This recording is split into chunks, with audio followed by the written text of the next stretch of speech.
Welcome back.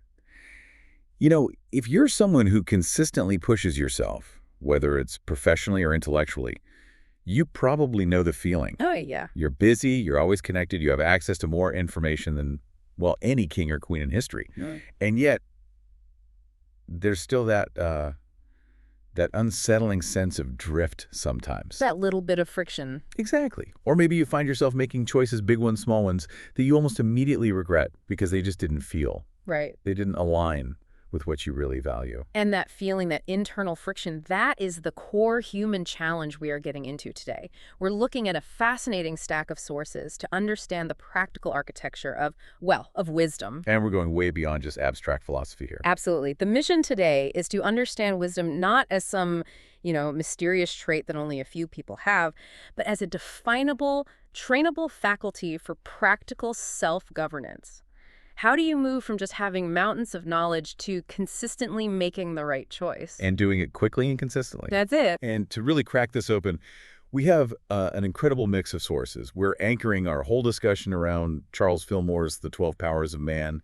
It's this profound metaphysical framework where he organizes our mental faculties like department heads in our own consciousness. Which is such a useful way to think about it, but we're immediately cross-referencing that with modern cognitive science, specifically something called Solomon's paradox. Right, and we're also pulling in deep mythological structures like the hero's journey and then the really grounded practical ethics from Stoicism and Taoism. So the big question, the one that should really keep you with us today, is how do we bridge that massive gap in modern life? What gap is that? The chasm between knowing what you should do, all the data, all the ethical principles you absorb, and the immediate, often disappointing reality of actually doing it. The knowing-doing gap. Exactly. And as we're going to show, wisdom is that vital link. It's the final guiding arbiter for all our actions and intentions. If this is helpful for you, hit like and subscribe for the next one. Okay, so let's start with this really startling, but I think completely relevant assessment from one of our research pieces. It's a great place to start. The source argues that we are, culturally and globally, living in a Star Wars civilization with Stone Age emotions.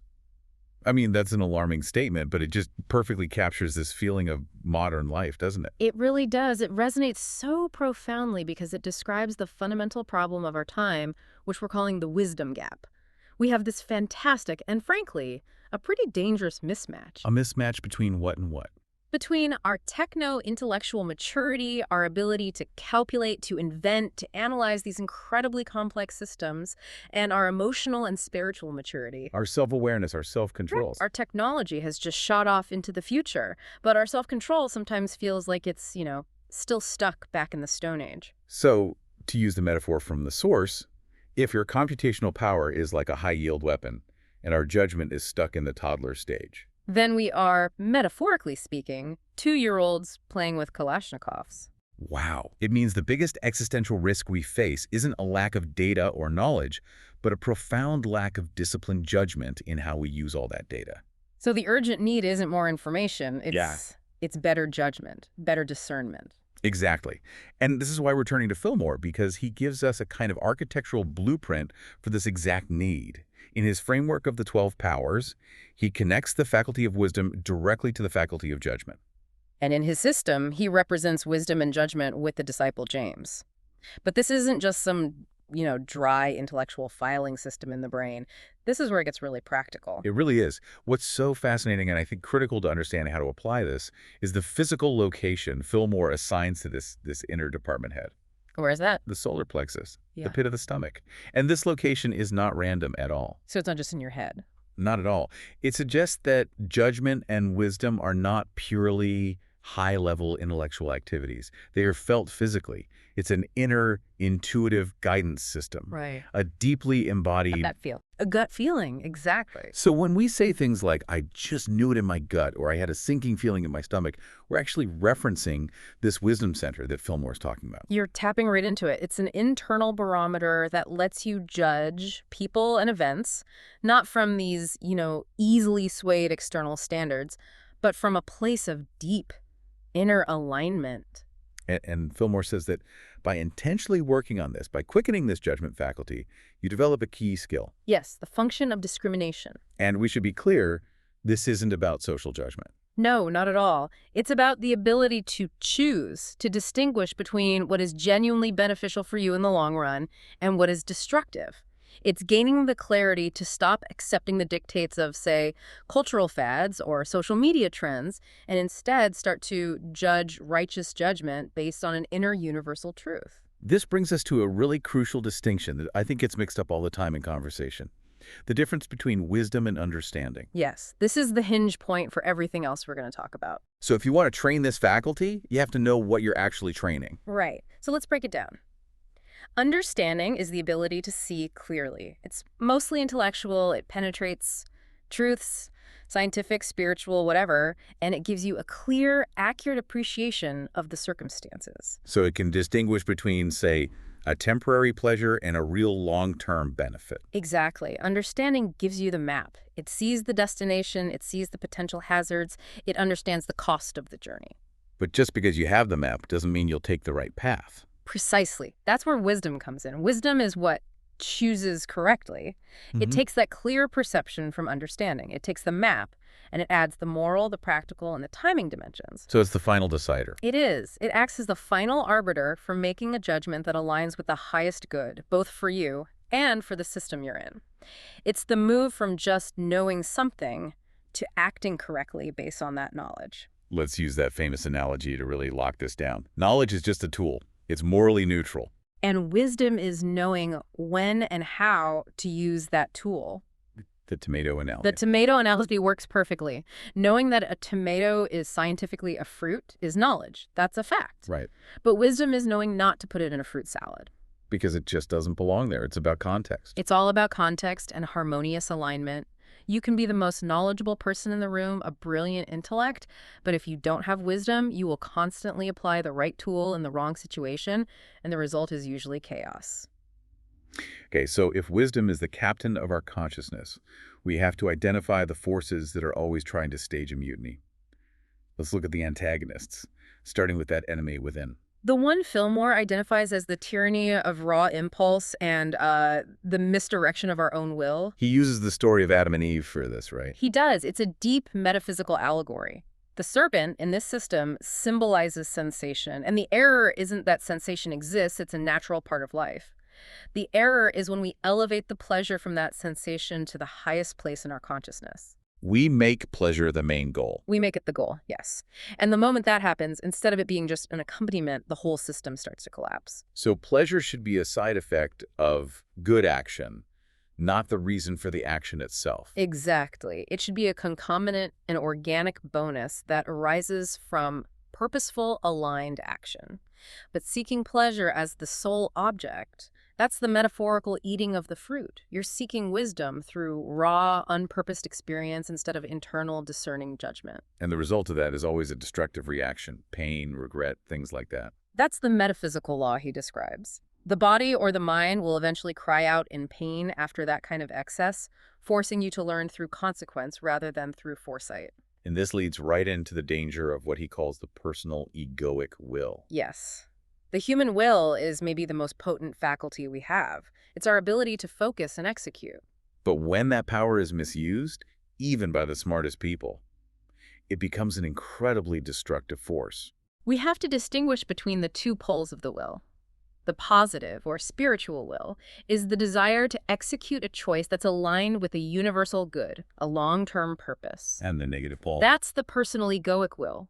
When you exercise it selfishly or short-sightedly, it just wants to grab power for itself, for immediate control, and it completely ignores the context or the consequences for anyone else. And we see this played out in stories all the time. The mad scientist trope, for example. Brilliant mind, but used for narrow power. Look at the tragic arc of a character like Walter White in Breaking Bad. His analytical intellect, his pure knowledge of chemistry was immense. Absolutely. But because his will was driven by his personal ego, his insecurity, his pride, his need for short-sighted gain, it became this destructive, self-isolating force that destroyed everything he claimed to care about.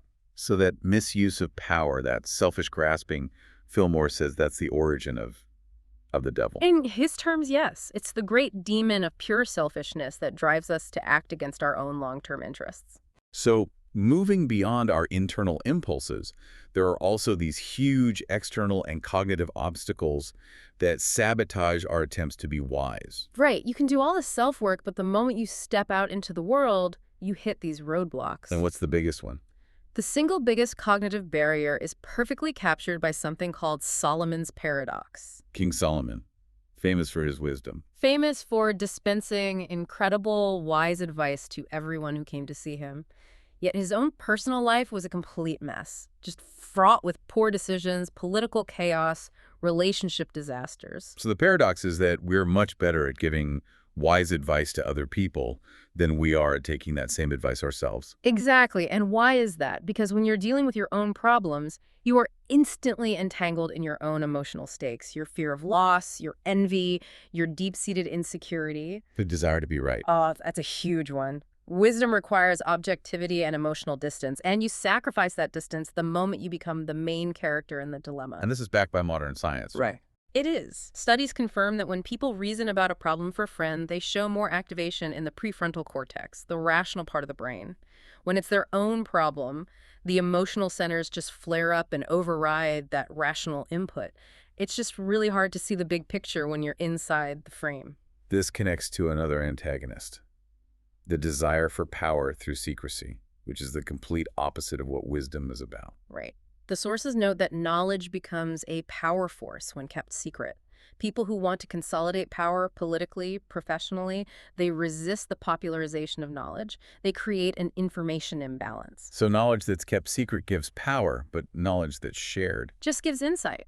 True wisdom aims to be universally accessible. The ego wants to hoard it for control.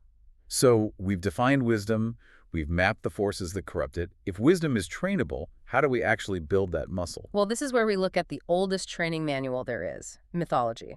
Exactly. The idea that the longest-lasting stories contain the most vital information is so critical. Myths aren't just fantasy. They are, in fact, highly compressed, encoded patterns of human success and failure, refined over thousands of years. So they're like case studies for how to live. The ultimate case studies. They teach you how to navigate the actual dynamic challenges of being alive. This is where you find the information alpha. The hero's journey is the classic example of this. It's more than just a story template. It's an operating manual for any kind of paradigm shift in any adaptive system, including your own mind. It starts when your old mental map encounters something it can't explain. The call to adventure. The call to adventure. Your old frame breaks and you have to go through trials, the training, until a more complex, more effective map of reality emerges. If you can identify where you are on that mythic map right now, you can anticipate the next steps toward greater wisdom. And myths also show us the opposite, the be careful what you wish for stories. Absolutely. King Midas is the perfect example. Those stories are moral case studies showing what happens when you cling too tightly to that narrow, egoic willpower. You get exactly what you thought you wanted, but it destroys you because you lacked the wisdom about the long-term cost. So the training of wisdom also relies on something that we tend to neglect in our superconnected lives, imagination. Yes, the sapiential imagination, which just means the imagination used for wisdom. It's not just for artists. Not at all. Imagination is your moral laboratory. It allows you to explore all the possible outcomes of a complex situation, a business decision, a conflict with a partner, and evaluate their moral and long-term worth without having to actually live through them all. You can mentally simulate the consequences. You can. And that capacity for mental simulation is the key to ethical deliberation. And this is a huge, but for modern life, to do that well, you need mental and physical space. You need leisure, quiet, unscheduled time. And our society, especially in high-demand jobs, starves that need. You're tethered to email. You bring the emotional weight of work home with you. You deprive yourself of the reflection time that's essential for creativity and wisdom. So guarding your leisure time isn't an indulgence, it's a requirement for developing wisdom. It's an absolute necessity. And that also means you have to be humble enough to question your own assumptions. A wise mind has to be flexible, porous, revisable. The paradox of illusion. Right. Wisdom means knowing how to be wrong well. You have to treat your existing beliefs and mental models as fertile illusions. Meaning they're useful, but not absolute truth. Exactly. They guide your action, but you have to hold them lightly. The danger is letting them stiffen into dogma. If you don't constantly monitor your beliefs and willingly replace them when they get stale, you stop growing. Wisdom ossifies into rigid doctrine. Okay, let's ground all this theory in action. Yeah. How do you apply this to the three big areas of life? Your work, your relationships, and your own self-mastery. Starting with work and priorities, the core lesson is about alignment, not just getting more done. Sustainable, joyful results come from aligning what you do every day with your highest expectations and the unique reality of your life. And you have to base those decisions on your unseen internal values. That's the foundation. That's what ensures a choice isn't just profitable, but actually right for you. And crucially, you have to avoid letting man-made rules or organizational dogma become the governing law of your life. Fillmore uses the example of Jesus and the Pharisees. The conflict was about avoiding limitations that stop your soul from developing because of a foolish insistence on consistency. The Sabbath was made for man, not man for the Sabbath. That's the principle. Don't let a process or a rule become a cage that stops you from genuine progress. Okay, what about in relationships? Here the focus seems to be on timing, knowing when to speak, and when to just pause. The first principle here is to seek counsel. The best decisions, especially relational ones, are made with input from trusted others. This is where Solomon's paradox hits hardest. Because your own emotional entanglement is at its peak. Exactly. The book of Proverbs says, "Victory is won through many advisors." Getting outside perspective counteracts that emotional tunnel vision you get when you're in the middle of a conflict. And the second skill, which is maybe the hardest, is practicing the Taoist principle of wu-wei, non-action. And that doesn't mean being passive. It means strategic, intentional stillness. So when you're in a moment of conflict or irritation, or you feel this sudden emotional urgency to do something, The wisest course is often no further action. You have to let the storm of emotion pass, in yourself and in the other person, before you commit to a choice. It requires a deep humility. and trusting that you don't always know what an event means in the long run. Right. Like the Taoist farmer story. The horse runs away, bad luck. The horse comes back with more horses, good luck. The son breaks his leg, bad luck. The army comes to conscript soldiers, but the son is spared, good luck. You can't judge a situation based on temporary surface appearances. That ability to wait and let the truth of a situation reveal itself, that is real wisdom in action. Okay, finally, self-mastery. This feels like the smallest, most immediate lever you can pull. It's the core task that governs everything else. Stoicism demands that you ask first about self-consistency. Are your thoughts and actions aligned? Are you living by your own internal law? The goal is to stop worrying about what you don't control, other people, external events, so you can finally have total command of what you can control. Your judgment, your choices, your reactions. The ultimate test of wisdom is making sure your life doesn't contradict your speech. And central to all of that is the disciplined development of the will. Right? Because creative ideas are useless without the will to actually implement them. They just stay dormant. The purposeful development of the will is your path to freedom from the inertia of habits of helplessness. It's what turns a brilliant but paralyzed person into a truly effective one. So we've defined wisdom, identified its enemies, and talked about how to train it. Now, the final stage. How do you execute a decisive right action? The process always starts with alignment. Fillmore and other spiritual traditions all emphasize aligning your personal will with a universal will or universal principles. And you do that through things like reflection, meditation, not just trying to force a result with your intellect. Right. The sources mention that even Jesus prayed all night before big decisions. You have to open your consciousness to that deeper wisdom before you move. That patience is often lost in our culture of instant decision-making. We jump straight from awareness to action. We do. So let's synthesize the steps from the sources into a clear sequence. First, establish your purpose or motivation. Before you do anything, define your true motives. Is it fear? Is it ego? Is it genuine service? If the motive is wrong, the action will be corrupted. Step 2, deliberation. Weigh the options thoughtfully. Use your understanding for the facts and your imagination for the consequences. And the timeless advice is to sleep on it. Always, let the emotional heat cool down.